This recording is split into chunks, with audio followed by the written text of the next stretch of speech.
हा शेतकरी राजा कोणाला कळाला? आमचे आराध्य दैवत छत्रपती शिवाजी महाराज यांना कळाला शेतकरी काय आहे. आमच्या राजाच्या काळामध्ये शेतकऱ्याच्या गवताच्या काडीला हात लावायची कोणाची हिंमत नव्हती. आमचा राजा असा होता. आमची रयत म्हणजे एक देवा ठिकाणी पुजली होती महाराजांनी. आम्ही तुमचा सातबारा कोरा करू आणि आता म्हणताय की शेतकऱ्यांना फुकटची खायची सवय लागल्या किंवा फुकटचं पाहिजे. दादा, शेतकऱ्याला फुकटचं आणि हरामचं अजिबात नको आहे. त्यांना त्यांच्या हक्काचं द्या. भीक मागून पोट भरून असं जगणारी अवलाद नाही आहे शेतकरी. हा खूप मोठ्या मनाचा शेतकरी आहे. त्याच्या दारामध्ये त्याच्या शेतामध्ये गेल्यानंतर तो भरभरून जेवढं त्याच्या हातात मावतं त्याच्या भरभरून तो लोकांना दान करतो. शेतकरी म्हणजे असा लुचुपुचू नाही आहे तो. तर त्याला भिकेची गरज नाही आहे तुमच्या. त्यांना फक्त शेतकऱ्याला त्यांच्या हक्काचं आणि त्यांच्या कष्टाचं मेहनतीचं त्यांना मिळू द्या. बाद झालं. तुमच्या 1 रुपयाची कसपटाची गरज नाही आहे. तुम्ही हमी भाव द्या त्यांना. जर शेतकऱ्याने एक दिवशी असं ठरवलं ना दादा की कोणताच माल बाजारपेठेत द्यायचाच नाही, तर त्यावेळेला काय परिस्थिती होईल याचा विचार करा नीट. नमस्कार मित्र, स्वागत आहे तुमचे संजय द रायझिंग स्टार या यूट्यूब चॅनलवरती. तर मित्र, तुम्ही पाहत आहात मी आहे आमच्या द्राक्षीच्या बागेमध्ये आणि सध्याची आजची तारीख आहे 3 डिसेंबर 2025.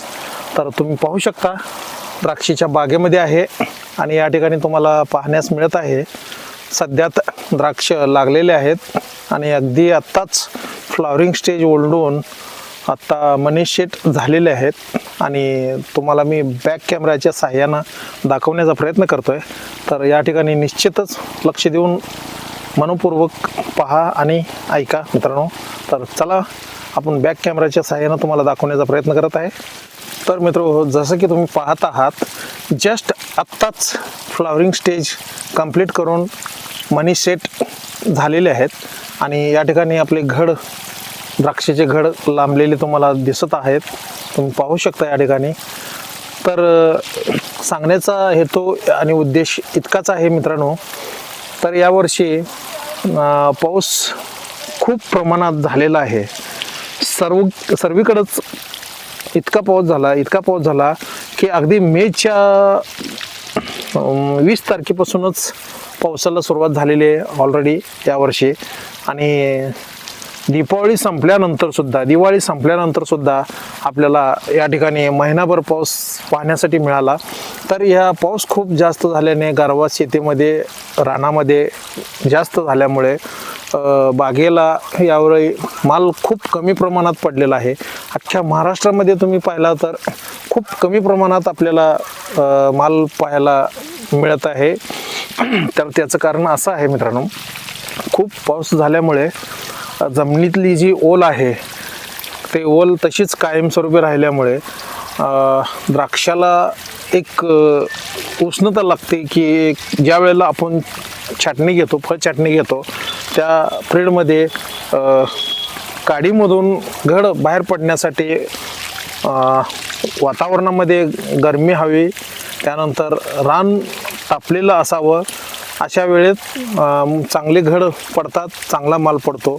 तर तुम्ही पाहू शकता मागच्या वर्षीच्या तुलनेमध्ये यावर्षी 50% कमी माल आहे. तुम्ही माझ्या स्वतःच्या बागेमध्ये पाहू शकता. आमच्याकडे कुठल्याच गोष्टीची कमी नाही. शेतीमध्ये खतं म्हणा, रासायनिक खतं किंवा सेंद्रिय खतं किंवा औषधं, इतर कोणत्याही गोष्टीसाठी कमी नाही आहे.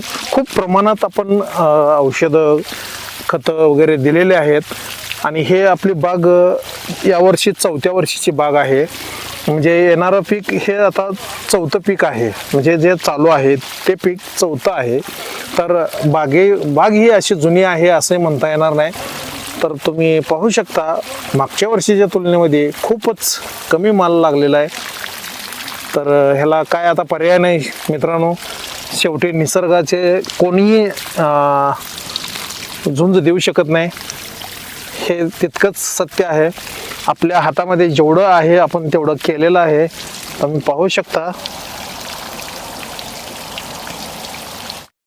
तर मित्रांनो तुम्ही पाहू शकता या ठिकाणी अशा पद्धतीने यावेळी माल आहे बागेला आणि खरोखरच शेतकरी हा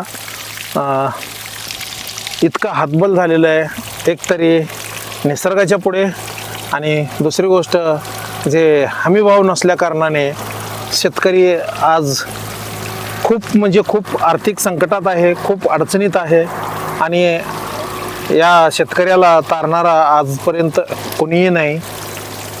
एकूणच परिस्थिती खूप गंभीर आहे आणि जर भविष्यात हे असंच चालू राहिले तर एक दिवस काय परिणाम होईल याचा हे सांगता येणार नाही मित्रांनो. सांगण्याचा तात्पर्य भावार्थ इतकाच आहे, तर शेतकऱ्याची पिळवणूक कधी कोणी करू नये हे अगदी मनापासून कळीनं मी तुम्हाला विनंती करत आहे. आज व्यापारी वर्ग खूप मोठ्या प्रमाणामध्ये आज शेतकऱ्यांना फसवतोय, लुटतोय, त्यांना हमीभाव मिळत नाही आहे. सरकार तर नीच आहेच, सरकारने आजपर्यंत धतुराच दिलेला आहे. सरकार प्रत्येक वेळेला इलेक्शन आलं की आम्ही हे करू, आम्ही ते करू, आम्ही तुमचे कर्जमाफी करू, बरेच काही आश्वासनं देतात. त्यांचं काम झालं की बरोबर ते टांग देतात. तर मित्रांनो, शेतकऱ्याला तुम्ही खालच्या नजरेने पाहू नका. शेतकरी जगला तरच तुम्ही जगाल, आपण जगू.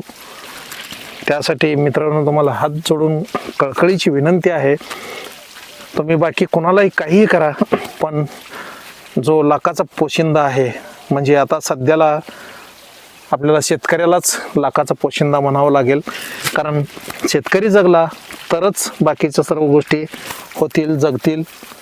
अन्यथा मला पुढं बोलायची आवश्यकता नाही, तुम्ही समजू शकता, सुज्ञ आहात तुम्ही. तर हा एक माझ्या मनातला एक रोष होता किंवा एक मला वाटलं ते मी तुमच्या समोर बोलून दाखवलं मित्रांनो. मला वाटतंय माझी गोष्ट तुम्हाला नक्कीच मनाला चटका देणारी किंवा मनाला लागले असेल, तुम्हाला एक खरोखरच पटलं असेल की बाबा ही सत्य परिस्थिती आहे. जर असं असेल तर तुमच्या असंख्य मित्रांमध्ये हा व्हिडिओ शेअर करा, व्हिडिओला लाईक करा, भरभरून सपोर्ट करा. कारण एक कळकळीची विनंती म्हणून शेतकऱ्याला सपोर्ट करण्यासाठी हा एक माझा आजचा प्रयोग आहे, आजचा व्हिडिओ आहे. तर मित्रांनो तुम्ही पाहू शकता यावेळी खूप कमी प्रमाणात माल आहे. तर घातलेला खर्च जर असेच बाजारभाव राहिले तर घातलेला खर्च सुद्धा निघणं खूप अवघड आहे, खूप वाईट परिस्थिती आहे मित्रांनो. तर मला जे वाटलं मी तुमच्या पुढे शेअर केलं. जर तुम्हाला जर खरोखरच माझा विषय पटला असेल, आवडला असेल तर माझ्या चॅनलला सबस्क्राईब करा आणि बेल आयकॉनला प्रेस करा आणि हा माझा व्हिडिओ असंख्य मित्रांमध्ये तुमच्या शेअर करा. तर मित्रांनो, एक आज नुकताच एक सुरुवात म्हणून मी शेतकऱ्यांवरती हा व्हिडिओ बनवलेला आहे. इथून पुढं तुम्हाला शेतकऱ्यांविषयी बरेच असे व्हिडिओ पाहायला मिळतील आणि मला जे काय करायचं आहे ते मी इथून पुढं शेतकऱ्यांच्या सपोर्टसाठी मी करणार आहे, शेतकऱ्यांच्या हितासाठी करणार आहे. जर तुमची जर या गोष्टीसाठी साथ असेल तर तुम्ही मला सपोर्ट करा. मित्र, आमच्या महाराष्ट्राचे उपमुख्यमंत्री अजितदादा पवार म्हणतात की शेतकऱ्यांना फुकटची खायची सवय लागली आहे, त्यांना सर्व काय फुकटचंच पाहिजे. तर हे दादा तुम्हाला पण एक सांगणं आहे, अगोदर शेतकऱ्यांनी मागितलं का तुम्ही देण्याचं आश्वासन दिलं ते तुम्ही एकदा नीट तपासून पहा. आश्वासन कोणाला दिलं? शेतकऱ्यांना दिलं की आम्ही तुमचा सातबारा कोरा करू, आणि आता म्हणताय की शेतकऱ्यांना फुकटची खायची सवय लागल्या किंवा फुकटचं पाहिजे. दादा, शेतकऱ्याला फुकटचं आणि हरामचं अजिबात नको आहे, त्यांना त्यांच्या हक्काचं द्या. त्यांना हक्काची गरज आहे. भीक मागून पोट भरून असं जगणारी अवलाद नाही आहे शेतकरी. हा खूप मोठ्या मनाचा शेतकरी आहे. त्याच्या दारामध्ये, त्याच्या शेतामध्ये गेल्यानंतर तो भरभरून जेवढं त्याच्या हातात मावतं त्याच्या भरभरून तो लोकांना दान करतो, देतो. तो इतका मन मोकळेपणानं दान करतो तो दिलदार आहे. शेतकरी म्हणजे असा लुचुपुचू नाही आहे तो. तर त्याला भिकेची गरज नाही आहे तुमच्या. त्यांना फक्त शेतकऱ्याला त्यांच्या हक्काचं आणि त्यांच्या कष्टाचं मेहनतीचं त्यांना मिळू द्या, बाद झालं. तुमच्या 1 रुपयाची कसपटाची गरज नाही आहे. तुम्ही हमी भाव द्या त्यांना. जर शेतकऱ्याने एक दिवशी असं ठरवलं ना दादा की कोणताच माल बाजारपेठेत द्यायचाच नाही, तर त्यावेळेला काय परिस्थिती होईल याचा विचार करा नीट. जर सर्व शेतकऱ्यांनी असं ठरवलं, पैशाचे बंडल पोती असतील तुमच्याकडं हो, पण पैसा खाऊन तर जगणार नाही ना. ते जगण्यासाठी अन्नच लागेल ना, अन्न लागेल ना. त्याचा विचार करा. शेतकऱ्याला तुम्ही इतकं तुच्छ लेखू नका, एवढं कमी समजू नका. हा शेतकरी राजा कोणाला कळाला? आमचे आराध्य दैवत छत्रपती शिवाजी महाराज यांना कळाला शेतकरी काय आहे. आमच्या राजाच्या काळामध्ये शेतकऱ्याच्या गवताच्या काडीला हात लावायची कोणाची हिंमत नव्हती. आमचा राजा असा होता. आमची रयत म्हणजे एक देवा ठिकाणी पुजली होती महाराजांनी. आणि रयतेचा हक्क कोणी खाऊ नये, त्याची तळतळाट नाही तुम्हाला सण होणार. इतकंच सांगेन की शेतकऱ्याला तुम्ही तुच्छ लेखू नका, कमी समजू नका आणि भिकारी तर अजिबातच समजू नका. तो जेवढं शेतीत टाकतो ना, त्यातला 1% तुम्ही तुमच्या जिंदगीत कधी करून दाखवा बास.